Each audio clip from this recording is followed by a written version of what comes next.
मेनका को भवन में प्रवेश, भगवान शिव का हिमवान के पास सप्तऋषियों को भेजना तथा हिमवान द्वारा उनका सत्कार, सप्तऋषियों तथा अरुंधति का और महर्षि वशिष्ठ का मैना और हिमवान को समझाकर पार्वती का विवाह भगवान शिव के साथ करने के लिए कहना। ब्रह्मा जी कहते हैं, ब्राह्मण रूपधारी शिव जी के वचनों का मैना के ऊपर बड़ा प्रभाव पड़ा और उन्होंने दुखी होकर पति से कहा, गिरिराज, इन वैष्णव ब्राह्मणों ने शिव जी की जो निंदा की है उसे सुनकर मेरा मन उनकी ओर से बहुत खिन्न और विरक्त हो गया है। शैलेश्वर, रुद्र के रूप, शीर और नाम सभी कुछ सिद्ध हैं। मैं उन्हें अपनी सुलक्षणा पुत्री कदापि नहीं दूंगी। यदि आप मेरी बात नहीं मानेंगे तो मैं निस्संदेह मर जाऊंगी। अभी इस घर को छोड़ दूंगी अथवा विष खा लूंगी। पार्वती के गले में फांसी लगाकर गहन वन में चली जाऊंगी अथवा उसे महासागर में डुबो दूंगी, परंतु अपनी बेटी को रुद्र के गले में नहीं मंडूंगी। ऐसा कहकर मैना तुरंत गोप भवन में चली गई और अपने हार फेंक कर रोती हुई धरती पर लौट गई। इधर भगवान शिव को इस बात का पता लगा, तब उन्होंने अरुंधति सहित सप्तऋषियों को बुलाया और मैना के पास जाकर उन्हें समझाने की आज्ञा दी। शिव जी का आदेश पाकर भगवान शिव को नमस्कार करके वे दिव्य ऋषि आकाश मार्ग से उस स्थान को चल दिए जहाँ हिमवान की नगरी थी।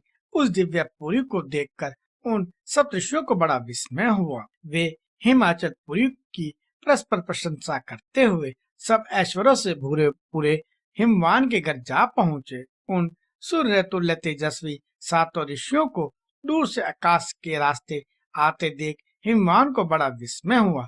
वे बोले, ये 7 सूर्य तुल्य तेजस्वी मुनि मेरे पास आ रहे हैं। मुझे प्रयत्न पूर्वक इस समय इनकी पूजा करनी चाहिए।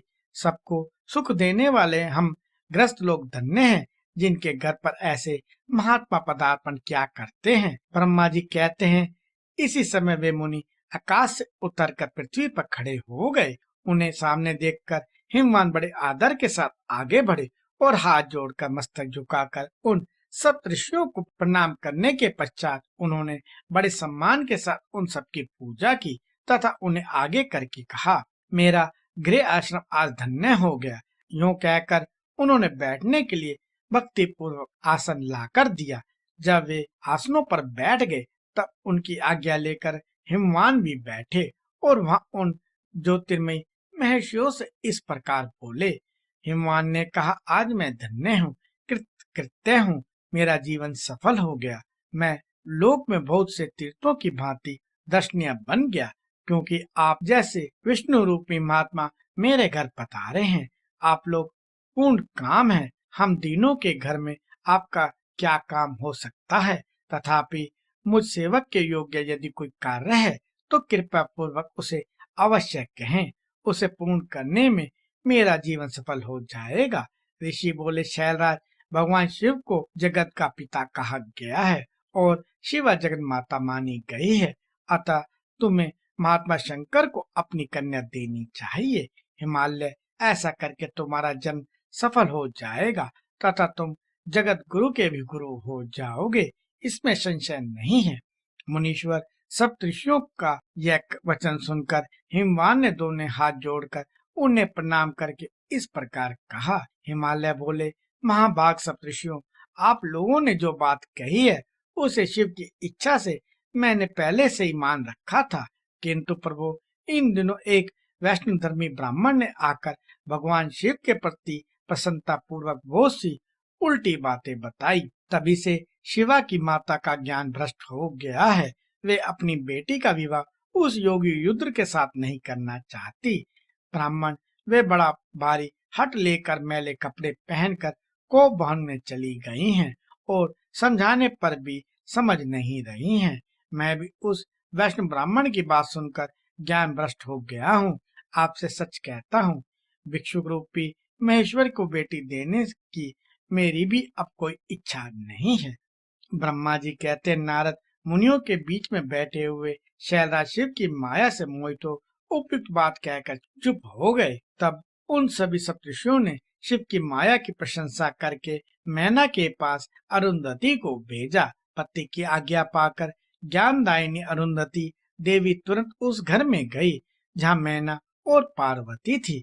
जाकर उन्होंने देखा मैना शोक से आकुल होकर पृथ्वी पर पड़ी हैं। तब उन साध्वी देवी ने बड़ी सावधानी के साथ मधुर एवं हितकर बात कही। अरुंधति बोली, साध्वी रानी मेनके, उठो, मैं अरुंधति तुम्हारे घर में आई हूँ तथा दयालु सप्तऋषि भी पधारे हैं। अरुंधति का स्वर सुनकर मेनका शीघ्र उठ गई और लक्ष्मी जैसी तेजस्वी उन पतिव्रता देवी के चरणों में मस्तक रखकर बोली। मैना ने कहा, ओह, हम पुण्य जन्मा जीवों को जो आज यह किस पुण्य का फल प्राप्त हुआ है कि हमारे इस घर में जगत सृष्टा ब्रह्मा जी की पुत्र वधु और महर्षि वशिष्ठ की पत्नी पधारी हैं। देवी, आप किस लिए आई हैं, यह मुझे बताइए। मैं और मेरी पुत्री आपकी दासी के समान है, आप हम पर कृपा कीजिए। मैना के ऐसा कहने पर साध्वी अरुंधति ने उनको बड़ी अच्छी तरह समझा बुझाया और उन्हें साथ ले वे प्रसन्नता पूर्वक उस स्थान पर आई जहाँ वे सप्तऋषि विद्यमान थे। सप्तऋषिगण बातचीत में बड़े निपुण थे। उन सब ने भगवान शिव के युगल चरणाविंदों का स्मरण करके शैलराज को समझाना आरंभ किया। ऋषि बोले, शैलेंद्र, हमारा शुभ कारक वचन सुनो। तुम पार्वती का विवाह शिव के साथ कर दो और संहारकर्ता रुद्र के ससुर हो जाओ। शंभु सर्वेश्वर हैं, वे किसी से याचना नहीं करते। स्वयं ब्रह्मा जी ने तारकासुर के विनाश के लिए एक वीरपुत्र उत्पन्न करने के उद्देश्य को लेकर भगवान शिव से यह प्रार्थना की है कि वे विवाह कर लें। भगवान शंकर तो योगियों के शिरोमणि हैं, वे विवाह के लिए उत्सुक नहीं हैं। केवल ब्रह्मा जी की प्रार्थना से ही वे महादेव तुम्हारी कन्या का पानी ग्रहण करेंगे। तुम्हारी पुत्री ने जब तपस्या की थी उस समय सबके सामने उन्होंने उससे विवाह की प्रतिज्ञा कर ली थी। इन्हीं दो कारणों से वे योगी राशि विवाह करेंगे। ऋषियों की यह बात सुनकर हिमालय हंस पड़े और कुछ भयभीत हो विनय पूर्वक बोले। हिमालय ने कहा, मैं शिव के पास कोई राजोचित सामग्री नहीं देखता हूँ। उनका ना कोई घर है, ना ऐश्वर्य है, ना कोई स्वजन या बंधु बांधव ही है। मैं अत्यंत निर्लिप्त योगी को अपनी बेटी देना नहीं चाहता।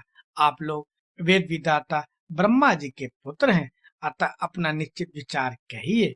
जो पिता काम से, मोह से, भय से अथवा लोभ से किसी अयोग्य वर के हाथ में अपनी कन्या दे देता है, वह मरने के बाद नरक में जाता है। अतः मैं स्वेच्छा से भगवान शूलपाणि को अपनी कन्या नहीं दूंगा। इसलिए उचित विधान हो उसे आप लोग बताइए। मुनीश्वर नारद हिमाचल के इस प्रकार वचन को सुनकर बातचीत करने में निपुण महर्षि वशिष्ठ ने उनसे यूं कहा। वशिष्ठ बोले, शैलेश्वर, मेरी बात सुनो। यह सर्वथा तुम्हारे लिए हितकारक, धर्म के अनुकूल, सत्य तथा इलोक और परलोक में सुखदायक है। शैलराज, लोक तथा वेद में 3 प्रकार के वचन उपलब्ध होते हैं। शास्त्रज्ञ पुरुष अपने निर्मल ज्ञान दृष्टि से उन सब प्रकार के वचनों को जानता है। एक तो वह वचन है जो तत्काल सुनने में बड़ा सुंदर प्रिय लगता है, परंतु पीछे वह असत्य और अहितकारी सिद्ध होता है। ऐसा वचन बुद्धिमान शतुर ही कहता है, उससे कभी हित नहीं होता। दूसरा वह है जो आरंभ में अच्छा लगता है, उसे सुनकर अप्रसन्नता ही होती है, परंतु परिणाम में वह सुख देने वाला होता है। इस तरह का वचन कहकर दयालु धर्मशील बांधव जन ही कर्तव्य का बोध कराता है। तीसरी श्रेणी का वचन वह है जो सुनते ही अमृत के समान मीठा लगता है और सब काल में सुख देने वाला होता है। सत्य ही उसका सार होता है, इसलिए वह हितकारी हुआ करता है। ऐसा वचन सबसे श्रेष्ठ और सबके लिए अभीष्ट है। शैलराज, इस तरह नीति शास्त्र में 3 प्रकार के वचन कहे गए हैं। इन तीनों में से तुम्हें कौन सा वचन अभीष्ट है, बताओ, मैं तुम्हारे लिए वैसा ही वचन कहूंगा।